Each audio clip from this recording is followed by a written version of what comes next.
Namaste, this is Vivek Bindur with a short presentation entitled Google Plus Posts. This is part 1 of a series of short presentations about Google Plus. All presentations in this series will follow a specific format. The first question asked and viewers would answer would be why, followed by how, and concluding with what. Did someone ask, why should anyone bother with Google Plus? The answer really is a short but rather harsh one. How do you spell Google Plus, please? If you have a business and a related website, you would have realized how important Google is for you. So if you have a website and you want to appear prominently in Google search results, you would do very well when you get involved with Google Plus. Please note that I am using the words get involved with. By that, I mean you need to be actively involved with Google Plus. You cannot just hire some agency and ignore what they do. The olden days of hiring SEO experts and making them do all the work for you while you do something else are well and truly over. The new semantic search that Google uses means keywords become only a small part of the algorithm that they use to index different pages and serve search results. Social signals now get lot of weightage. This means anyone who is creating good content, articles, videos, blogs, which attract more interaction with majority of people, would get prominence, and those who use only keywords but provide no real value get penalized. This means that when you have created good content, you need to share it with intent. Create good content, share it with intent. Sharing happens spontaneously by individuals who find that you are sharing and spreading their word as well. Google Plus is all about including people into their circles and your circles and encouraging others to put you in their circles. More about circles in another presentation. But easy and quick way to get people to put you in their circles is to take the initiative yourself and put them in your circles. When you do that, they would get a notification which encourages them to include you in their circles. After putting people into circles, you need to share information in such a way that people who see the information would be encouraged to read the information and then share it amongst their own circles. 3 tips for creating an effective post. Include a very good high-resolution photo or a picture that relates to the content of your post.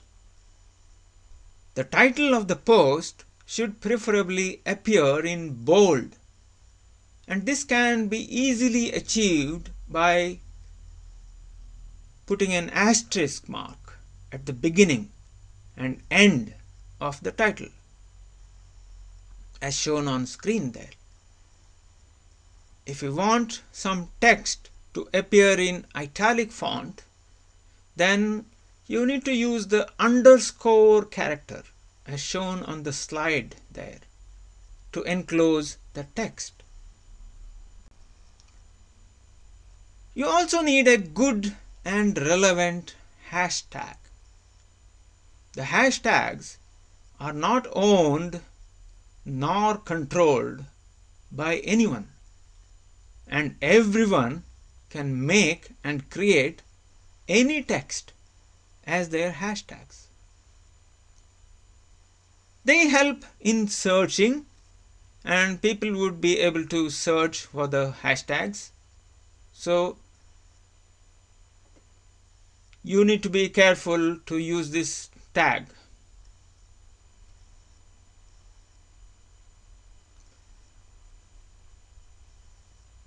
For example, I use a tag integrate simplify life as my hashtag in my posts. But you need to be careful to use hashtag when the rest of the content relates to the tag. Never simply dump a hashtag when it does not relate to the rest of the text of the post. Please note that if you misuse a hashtag and people find that your content does not really relate to the hashtag that you are using, you are likely to be reported as a spammer to Google, and that would not be good for your standing. Whenever you see a post that is interesting and you relate to the content, it is good practice to endorse the content by clicking on the +1 button. This would notify the original poster. This then gives an opportunity for them to connect with you. Whenever you put in a comment in response to a post, it is a standard practice to put a plus sign and the name of the person. This would send a notification to the person, and they are then more likely to read your comment and respond back. This is called as plus mentioning by name. I repeat the term, plus mentioning by name. If you don't do this, then the person may or may not notice your comment. A great way of engaging with others on Google Plus is to share their content, and you should plus mention their name when you do that. This encourages greater engagement with others, and they then are more likely to read your content and share it with people within their circles. You need to be aware of the fact that you have to add value. For example, when you read or see somebody's post and want to comment, make sure that you are adding value to the post. Banal remarks such as, "That's a great post," or "cool," or something similar is no good, because they do not really add value. If those are the kinds of comments that you can think of, then you're better off by just clicking on the +1 button, because that's what it is for.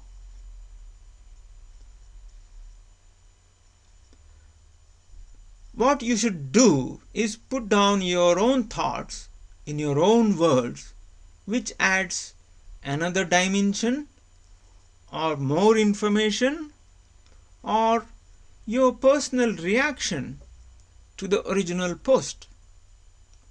Only then you are adding value. When you share, as far as possible, you should share it with public. There are situations where you will not be able to do it, but I'm not covering that here. Now, when you share publicly, it means your content gets widest possible exposure, and others who may not have you in their circles currently may find it interesting and decide to add you into their circles. Never ever spam on Google+. When it comes to Google+, definition of spam takes on a slightly different and greater meaning. If you simply post a link to some article and do not interact with others, if you hardly ever share someone else's content but only keep posting your own content, you will be treated as a spammer. When you post something, you have to go back to that post and see if someone has responded to your post. If anyone has, then it is imperative that you respond to every one of those responses as far as possible. This is called as engagement.